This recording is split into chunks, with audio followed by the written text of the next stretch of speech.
India की हर शादी, birthday party या फिर कोई ना कोई फंक्शन में एक चीज कॉमन होती है और वो है पनीर। लेकिन क्या हो अगर मैं ये कहूँ कि इन फैमिली फंक्शंस में हम जो पनीर खा रहे हैं वो असल में केमिकल से बना हुआ नकली पनीर है? तो शॉकिंग राइट। रिसेंटली पुणे की एक फैक्ट्री में 800 किलो का फेक पनीर पकड़ा गया था और मुंबई में भी 2500 किलो का फेक पनीर डिटेक्ट किया गया था, जो कि आपको जानलेवा बीमारी भी दे सकता है। अब आपने कितनी बार इस फेक पनीर को खाया है ये तो मैं नहीं बता सकती, लेकिन ये फेक पनीर फैक्ट्रीज में कैसे बनता है और इस फेक पनीर को कैसे पहचान सकते हैं ये जरूर बता सकती हूँ। तो नकली पनीर का असली नॉलेज लेते हुए लेट्स बिगिन द वीडियो। जैसे कि मैंने कहा था कि रिसेंटली बहुत सारे जगहों पर हजारों किलोग्राम्स का फेक पनीर पकड़ा गया था और ऐसे ही ह्यूज क्वांटिटी में नकली पनीर बनाने के लिए फैक्ट्री में सैकड़ों लीटर्स का अच्छी क्वालिटी वाला दूध लाया जाता है और उसे उबालकर उसमें मौजूद क्रीम को अलग किया जाता है। जब ये क्रीम मिल्क से अलग हो जाती है तो बचा हुआ जो मिल्क होता है वो काफी लो क्वालिटी का हो जाता है, जिसमें प्रोटीन्स, फैट्स और कैल्शियम जैसे न्यूट्रिएंट्स बिल्कुल नहीं रहते। फिर उसमें अरारोट नाम का एक सब्सटेंस डाला जाता है ताकि दूध और ज्यादा गाढ़ा हो। ये अरारोट नॉर्मली भी खाने में यूज होता है। उसके बाद उसे अच्छे से मिक्स करके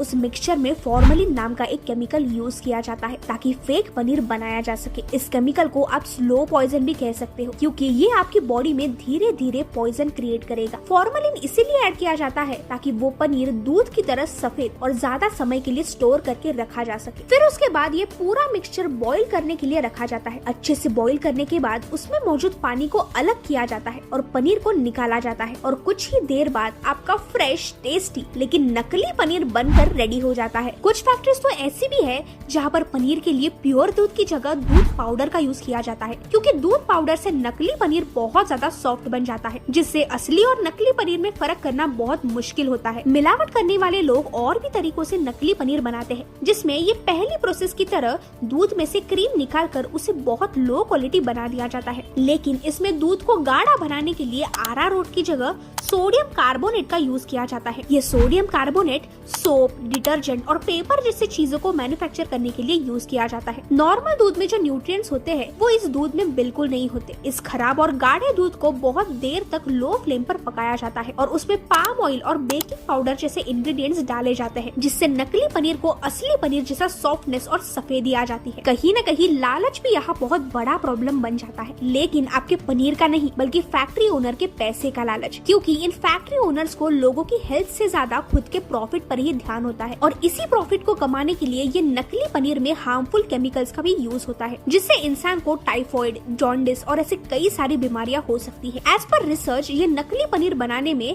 फैक्ट्रीज को सिर्फ 30 से 40 रुपए तक का खर्चा आता है और फिर मार्केट में यही पनीर हम सब 300 से 400 रुपए में खरीद लेते हैं। ऐसा भी कहा जाता है कि बड़े बड़े होटल्स भी ऐसे ही फेक पनीर को अपने खाने में यूज करते हैं। इन शॉर्ट हम हजारों रुपए देकर अनइंटेंशनली ही सही लेकिन अपनी बॉडी को नुकसान पहुंचा रहे हैं। लेकिन अगर इस नकली पनीर का मार्केट इतना बड़ा है तो हमें भी इससे बच के रहना पड़ेगा, जिसके लिए हमें असली और नकली पनीर में फर्क करना आना चाहिए। जिसके लिए आपको 3 चीजें देखनी पड़ेगी, वो है पनीर का स्मेल, सॉफ्टनेस और कलर। नकली पनीर से दूध की कोई स्पेसिफिक स्मेल नहीं होती, वो क्रश करने पर सॉफ्ट लगता है लेकिन दानेदार रहता है और उसका कलर थोड़ा सा ऑफ व्हाइट या फिर क्रीमी होता है। और असली पनीर की स्मेल दूध की तरह ही होती है, उसे क्रश करने पर दानेदार होने की बजाय क्ले की तरह सॉफ्ट होता है और उसका कलर भी दूध की तरह प्योर व्हाइट होता है। अब नेक्स्ट टाइम पनीर खाने से पहले इन बातों का जरूर ध्यान रखना और ज्यादा से ज्यादा लोगों तक ये वीडियो पहुंचाना ताकि वो लोग भी अवेयर हो।